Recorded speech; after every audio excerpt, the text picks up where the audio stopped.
Hormuz बंद करके बैठा रह गया अमेरिका। पाकिस्तान ने पीछे से कर दिया खेल। ईरान को मिल गई संजीवनी। नमस्कार, मैं हूं आपके साथ आयुषी गुप्ता। देखिए, हॉर्मुज में अमेरिका ने ईरान का रास्ता बंद कर रखा है। वहीं अरब सागर में भी वो जहाजों की निगरानी कर रहा है। इस कारण ईरान का तेल ना तो दुनिया को सप्लाई हो पा रहा है और ना ही ईरान में कोई सामान पहुंच रहा है। लेकिन अब पाकिस्तान ने कुछ ऐसा फैसला लिया है जो ईरान के लिए एक राहत वाली खबर लेकर के आई है। हॉर्मुज डल मध्य में जारी संकट और ईरानी बंदरगाहों पर असर के बीच पाकिस्तान ने ईरान जाने वाले सामान के लिए 6 नए ट्रांजिट रूट्स को मंजूरी दे दी है। पाकिस्तान के वाणिज्य मंत्रालय ने इस संबंध में transit of goods through territory और पाकिस्तान ऑर्डर 2026 जारी किया है, जो 25 अप्रैल से लागू हो गया है। पाकिस्तान ने इसे 2008 की पाकिस्तान ईरान ट्रांसपोर्ट एग्रीमेंट के तहत किया है। डॉन ने अपने रिपोर्ट में बताया कि इस आदेश के तहत अब तीसरे देशों से आने वाला माल पाकिस्तान के रास्ते ईरान भेजा जा सकेगा, लेकिन इसके लिए व्यापारियों को बैंक गारंटी देनी होगी। पाकिस्तान ने क्यों मंजूरी दी है, अब ये भी सवाल है। रिपोर्ट के मुताबिक कराची पोर्ट पर पिछले कुछ दिनों से 3000 से ज्यादा कंटेनर फंसे हुए हैं जो ईरान जाने के लिए तैयार थे। ये स्थिति इसलिए बनी है क्योंकि अमेरिका ईरान तनाव के चलते हॉर्मुज जल डमरुमद और ईरानी बंदरगाहों पर आवाजाही प्रभावित हो रही है। इसी संकट को देखते हुए पाकिस्तान ने मंजूरी दी है। इसके अलावा ग्वादर से होते हुए बलूचिस्तान के कई इलाकों के जरिए ताफ्तान बॉर्डर तक जाने वाले रास्तों को भी ट्रांजिट कॉरिडोर के रूप में अधिसूचित किया गया है।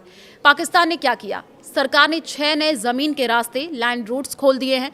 यानी अब सामान समुद्र के बजाय ट्रकों के जरिए पाकिस्तान के अंदर से होकर के ईरान पहुंचाया जाएगा।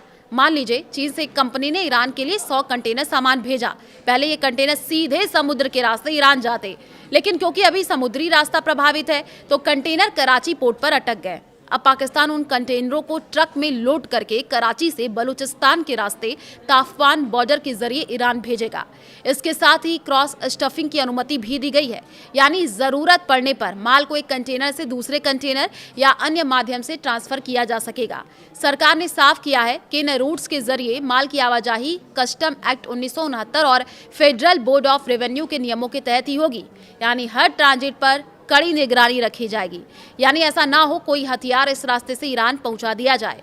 इस आदेश में कस्टम सिक्योरिटी को भी परिभाषित किया गया है, जिसके तहत व्यापारियों को पाकिस्तान में लागू आयात शुल्क के बराबर एक एनकैशेबल बैंक जो है वो गारंटी देनी होगी। उदाहरण के लिए, एक व्यापारी ने ईरान के लिए कंटेनर भेजा। मान लीजिए उस कंटेनर पर पाकिस्तान में 10 लाख रुपए का टैक्स बनता है, तो व्यापारी को उतनी ही रकम की बैंक गारंटी देनी होगी। अगर माल नियमों के अनुसार सीधे ईरान पहुंच गया तो गारंटी वापस हो जाएगी, लेकिन अगर माल पाकिस्तान में गायब हुआ, बेचा गया या नियम तोड़े गए तो सरकार ये रकम जब्त कर सकती है। अमेरिका इस कदम से पूरी तरह खुश नहीं होगा क्योंकि ये ईरान को मदद पहुंचाएंगे, लेकिन सीज फायर के कारण वो अभी ऐसा कोई कदम नहीं उठाएगा जो ईरान को नाराज करे, क्योंकि उसे बातचीत अभी तो आगे बढ़ानी है। हालांकि पाकिस्तान सिर्फ ट्रांजिट रूट दे रहा है, जो अंतर्राष्ट्रीय नियमों के तहत सामान्य बात है।